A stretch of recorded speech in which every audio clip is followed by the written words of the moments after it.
Bismillahirrahmanirrahim. Asyhadu an la ilaha illallah wa asyhadu anna Muhammadar Rasulullah. La ilaha illallah al mawjudu fi kulli zaman. La ilaha illallah al mawjudu fi kulli lisan. La ilaha illallah al mawjudu fi kulli makan. La ilaha illallah al aman. Hal amanu zatil ihman wa min fitnatis syaiton ahsyarukal jadid. Ya Hanan, ya Manan, ya Rahim, ya Rahman, ya Ghafur, ya Ghaffar, ighfir lana wa anta ghafurur rahim.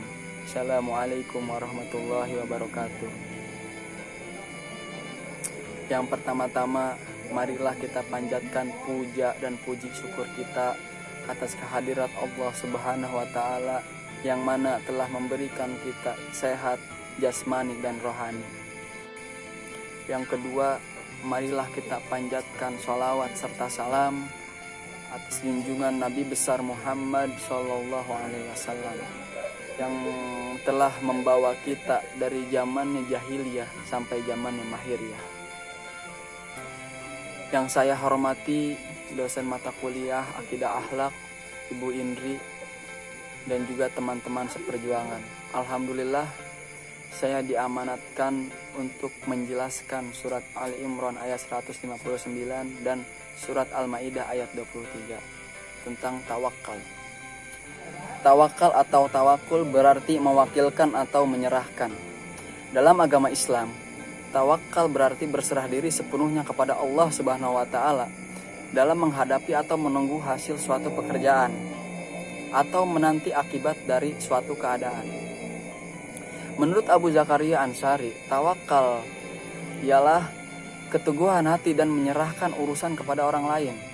Sifat yang demikian itu terjadi sesudah timbul rasa percaya kepada orang yang diserahi urusan tadi. Artinya, ia betul-betul mempunyai sifat amanah terhadap apa yang diamanatkan dan ia dapat memberikan rasa aman terhadap orang yang memberikan amanah tersebut. Tawakal adalah suatu sikap mental seorang yang merupakan hasil dari keyakinannya yang bulat kepada Allah Subhanahu wa Ta'ala. Karena di dalam tauhid ia diajari agar meyakini bahwa hanya Allah yang menciptakan segala-galanya. Pengetahuannya maha luas, Dia yang menguasai dan mengatur alam semesta ini. Keyakinan inilah yang mendorongnya untuk menyerahkan segala persoalannya kepada Allah. Hatinya tenang dan tentram, serta tidak ada rasa keraguan, karena Allah tahu dan maha bijaksana. Sungguhnya Allah telah berfirman dalam Quran surat Ali Imran ayat 159, Bismillahirrahmanirrahim. Fabima rahmatin minallahi linta lahum walau kunta fazzan ghalizal qalbi lan fadda min hawlik fa'fu anhum wastaghfir lahum wasyawirhum fil fa idza azamta fatawakkal 'alallah innallaha yuhibbul mutawakkilin. Maka disebabkan rahmat dari Allah, kamu berlaku lemah lembut terhadap mereka. Sekiranya kamu bersikap keras lagi berhati kasar, tentulah mereka menjauhkan diri dari sekelilingmu. Karena itu, maafkanlah mereka. Mohonkanlah ampun bagi mereka dan bermusyawaratlah dengan mereka dalam urusan itu. Kemudian, apabila kamu telah membulatkan tekad, maka bertakwalah kepada Allah Subhanahu wa Ta'ala. Sesungguhnya Allah menyukai orang-orang yang bertakwakal kepadanya. Syed Qutb dalam tafsir fi Zilalil Quran menjelaskan ketika perang Uhud, semangat kaum muslim berkobar untuk pergi berperang. Terutama mereka yang tidak ikut perang Badar. Namun barisan mereka mengalami guncangan karena sepertiga pasukan kembali pulang ke Madinah sebelum perang. Mereka yang berbalik pulang itu dipimpin oleh gembong munafik Abdullah bin Ubay bin Salul.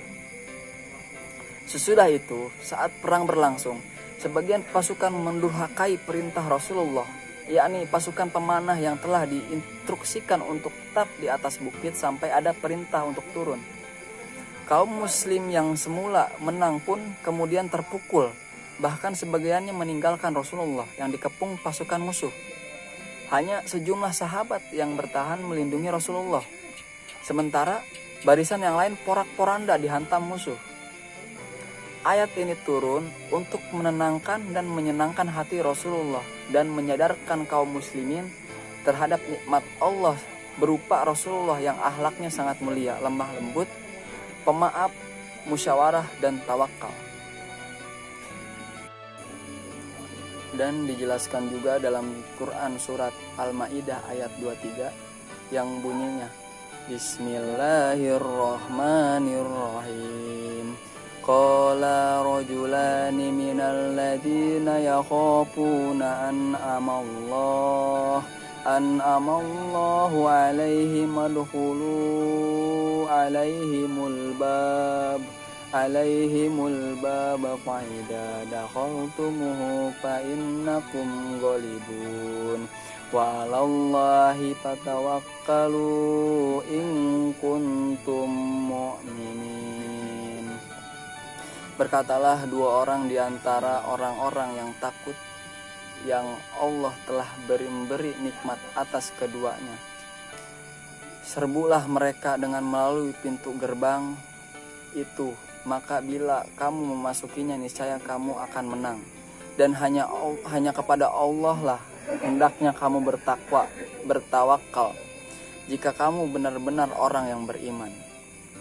Setelah terungkap sikap Nabi Musa dalam hal memasuki tanah suci Masjidil Haram dan berdiam di dalamnya, maka dua orang utusan dari kaum Nabi Musa yang memang bertakwa kepada Allah dan telah diberi kenikmatan dan memperoleh keridhoannya, menganjurkan kepada teman-temannya agar mereka segera memasuki pintu Baitul Maqdis. Apabila mereka telah memasukinya, pasti mereka akan menang dan dapat mengusir penduduk yang kuat itu.